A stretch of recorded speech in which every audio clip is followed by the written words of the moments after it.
They had 5 seconds. 5 seconds to stop a disaster. 5 seconds to recover from total electrical failure. And those 5 seconds happened while they were strapped to a 3-stage rocket accelerating through a thunderstorm. This isn't fiction.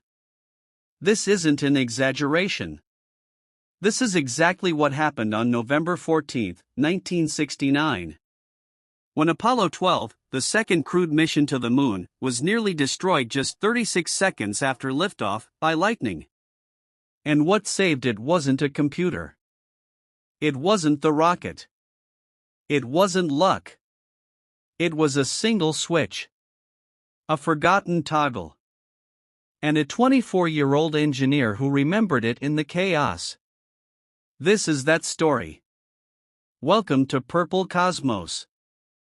It's hard to overstate the confidence NASA had in late 1969. Apollo 11 had landed Neil Armstrong and Buzz Aldrin on the moon. The mission had made history, electrified the world, and proved once and for all that humans could leave Earth and walk on another world. Now, only 4 months later, it was time to go again. The crew of Apollo 12 was different from Apollo 11. They were less formal, more relaxed, less like stoic astronauts, and more like veteran pilots with a sense of humor and a chip on their shoulder. Pete Conrad was commander, short, loud, and fearless. Richard Gordon, the command module pilot, was sharp and no-nonsense. Alan Bean, the lunar module pilot, was quiet, thoughtful, but trained to perfection. They were friends. Real friends. And they were ready to fly. But nature had other plans. Florida weather is unpredictable. On November 14, thick clouds loomed over Cape Canaveral. There was rain. There was wind. There was risk. But nothing NASA hadn't handled before. At 11:22 a.m., after a short delay, the countdown resumed. All systems go. Saturn V stood tall, 110 meters of pure, controlled explosion. The most powerful rocket ever built. Ready to launch humanity toward the moon for the second time. The world watched. Millions of TVs tuned in. Everything looked normal. But 36 seconds after liftoff, nothing was normal. At T+36 seconds, lightning struck the rocket. A bolt of electricity connected sky to steel. It passed through the Saturn V and into the command module. Inside, everything went dark. Every warning light turned on. Every system failed. Power readings dropped to 0. Gyroscopes froze. Telemetry stopped transmitting. It was a complete electrical shutdown. And they were still rising fast. Pete Conrad yelled out, "What the hell was that?" Alan Bean looked at the console. "We just lost the platform." Richard Gordon was silent. He didn't know what had happened, but it wasn't good. Then, 16 seconds later, another lightning strike. T+52 seconds.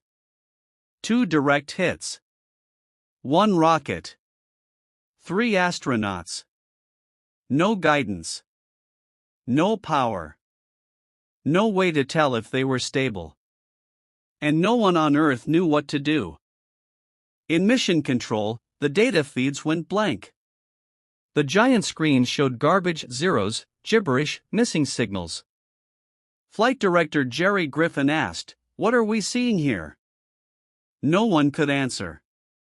Telemetry wasn't just messy, it was gone. Controllers feared the worst. Had the systems failed entirely? Was the spacecraft damaged beyond control? Abort protocols were considered. If things didn't improve in seconds, they would command a separation and escape. But there was no guarantee the escape tower would even fire properly after a lightning strike. Time was running out. Then, from the back row, a voice said, "Flight, try SCE to AUX." The voice belonged to John Aaron. 24 years old. Electrical, Environmental, and Communications Officer Ecom. He wasn't a household name. He wasn't famous. But he was about to become a legend. A year earlier, during a test, he'd seen similar telemetry dropouts when a voltage regulator had failed. The solution? Switch the SCE signal conditioning equipment to auxiliary. Nobody else remembered. But he did. Capcom Charlie Duke relayed the message. Apollo 12, try SCE to AUX. Pete Conrad had no idea what that meant. He shouted, SCE to AUX? What the hell is that? Alan Bean paused. And then, he remembered. Training. A test. One engineer had shown him that switch. Bottom left panel. Half buried. Rarely used. He reached over and flipped it. And in mission control, telemetry came back online. The systems returned. Readings normalized. Power was stable. They were still in flight. Still climbing. Still alive. Abort was cancelled. Mission continued. Stage 1 separation occurred at T plus 2 minutes 45 seconds. Stage 2 ignited. Guidance realigned. The crew manually recalibrated their gyroscopes and attitude indicators. They reached Earth orbit successfully just 11 minutes after launch. Despite being hit by 2 bolts of lightning, Apollo 12 was flying. It was one of the most dramatic recoveries in spaceflight history.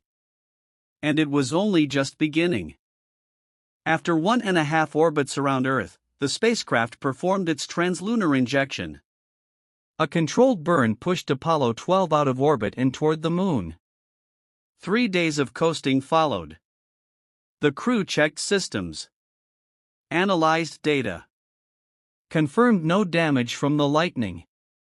They were calm. Confident. Professional. They cracked jokes. Wrote notes. Made history seem routine. But nothing about this was routine. They were headed for an extremely precise landing site. Their goal, land within walking distance of the Surveyor 3 spacecraft, which had landed on the Moon in 1967. No one had ever landed that accurately before. On November 19, the lunar module Intrepid undocked from the command module Yankee Clipper. Pete Conrad and Alan Bean descended toward the ocean of storms. The descent was perfect. They flew low over craters, scanning for landmarks. Radar locked in. Altitude dropped. Pete Conrad flew manually for the last minute, adjusting throttle and pitch. He guided the Intrepid to the surface, just 163 meters from Surveyor 3. Precision landing achieved. Pete stepped out first. And as he touched the lunar soil, he said, "Whoopee. Man, that may have been a small one for Neil, but that's a long one for me." He was 5 feet 6 inches. And he had just become the 3rd man to walk on the Moon. Over 2 EVA's extravehicular activities, they spent 7.5 hours exploring the lunar surface. They deployed instruments. Drilled into the regolith. Photographed the terrain. Collected 34.3 kilograms of moon rock. They also visited Surveyor 3. Removed parts. Took its camera back to Earth for analysis. It was the first time humans had interacted directly with hardware they had previously landed robotically. The science was rich. The geology groundbreaking. The success undeniable. After 31 hours on the surface, they launched back into lunar orbit. They rejoined Richard Gordon. Performed the burn to leave lunar orbit. Began the 3-day journey back to Earth. The return was smooth. No damage. No complications. On November 24, 1969, Apollo 12 splashed down in the Pacific Ocean. They were recovered by the USS Hornet. The mission had lasted 10 days, 4 hours, and 36 minutes. It had almost ended in the first 52 seconds. But because of calm thinking, quick memory, and human training, it didn't. Apollo 12 didn't make headlines like Apollo 11. There was no first step. No Cold War victory moment. But to many in the space program, Apollo 12 was more impressive. It demonstrated recovery under pressure.